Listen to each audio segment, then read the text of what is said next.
CPS Energy has a surplus. The question is, what is going to happen with that money? What should happen with that money? It's one of the many questions we're going to put to San Antonio Mayor Ron Nirenberg, who joins us now live. Mr. Mayor, thank you for being with us. You are an advocate of giving part of that money back to CPS Energy customers. It does not seem like that's a universal opinion at this point. Do you think that's the most likely thing to come out of the surplus that CPS Energy has right now? Yeah, and let me first level set a little bit. This is not a CPS Energy surplus. What we're talking about is excess revenues that the city has received as a result of its 14% dividend from CPS revenues. You know, CPS, again, owned by the municipality, provides 14% of revenues to the city to do things like pave streets, pay for parks, police and fire services. It's part of the general fund. Because of the high energy costs and the use of energy over the summer, there's additional revenues far beyond what was forecast. And the debate right now is what to do with those excess revenues. City manager has proposed a rebate of roughly $50 million back to CPS customers. Unfortunately, the money has to go back the same way it came in. So if the rebate goes back out to customers who paid, the average rebate is quite small compared to the bills that people actually received. Again, the high bills were a result of high gas prices in addition to a lot of extra use because of the heat. So that's the debate going on right now is should there be a rebate? If not, should there be some focus on weatherization, relief for customers so we can avoid some of these high bills in the future. So it's an ongoing conversation right now. It'll be settled in the next few weeks. What I have said is that I support the rebate. If we don't do a rebate, however, it needs to be in a program that has a plan that has some proof that it can be to be funded and implemented in a proper manner. We do weatherization programs. We work on heat mitigation already. We've got to understand where the proposal is to make use of the funds in an equitable and effective manner. So you're open to options, like you're not just stuck on a rebate. Well, if there's not support for a rebate, then we've got to make sure that there's a plan that can be done effectively and that will be directed at customers who, again, have been seeing these very high gas prices and high energy costs. And the way that we could possibly do that is through weatherization. But again, this is all the result of customers who have seen really high gas and energy costs over the summer. In my opinion, we need to provide some relief back to the customers. And you're right. What that $50 million amounts to per customer, roughly $30 with what everything's costing right now, that's not going to go very far for the individual customer. But when we're talking about the idea of weatherization, that has been already discussed in these budget sessions. But is there a plan at this point that's being proposed of what that would look like that's perhaps different than what the city already does to help out people weatherize their homes?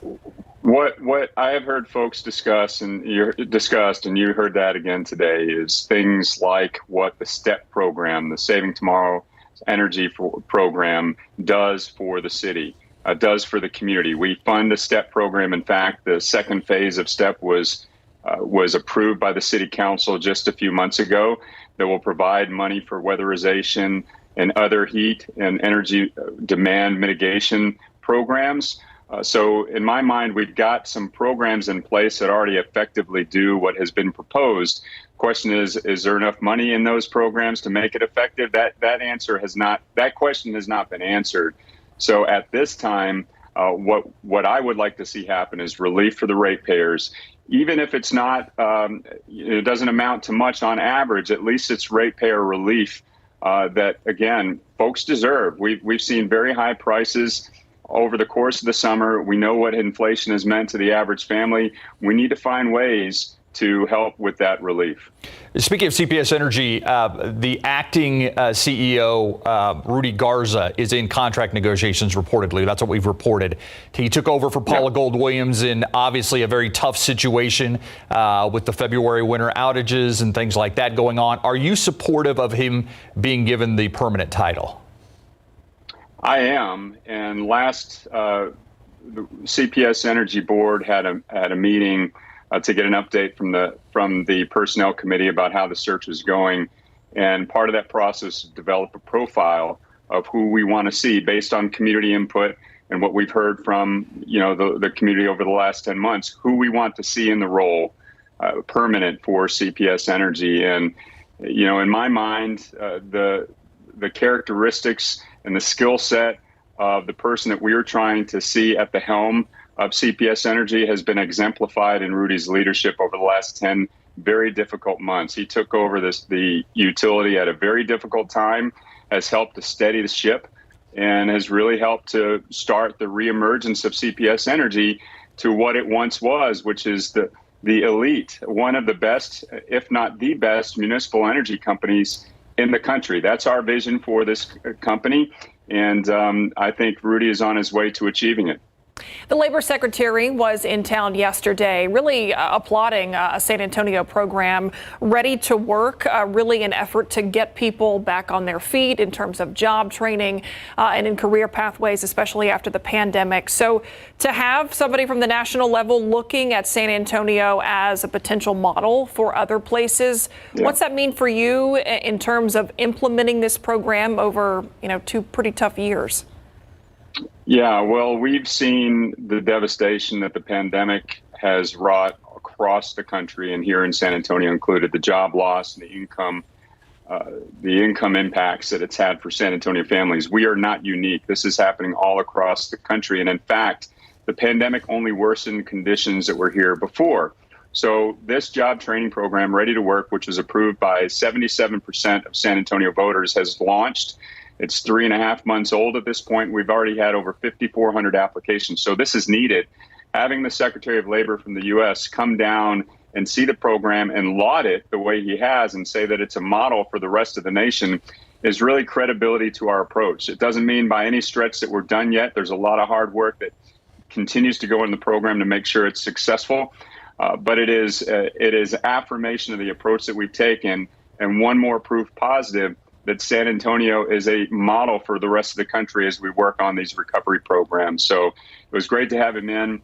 There's one thing that can't be replicated, though, and that is the collaboration and the spirit of the San Antonio community. This is a program that was built by the people of our community that believe in each other and want to get families back on their feet. And that's not something I think you can easily replicate in other communities. And I know the Labor Secretary, correct me if I'm wrong, is the former mayor of Boston. So did you, I know you're a Red Sox fan, did you get to talk Red Sox with him at all, or, Very briefly, and I will say this is the only time I've not been given grief for being a Red Sox fan is when having former mayor of Boston come in, who's now the Secretary of Labor. But we did talk a little bit of baseball.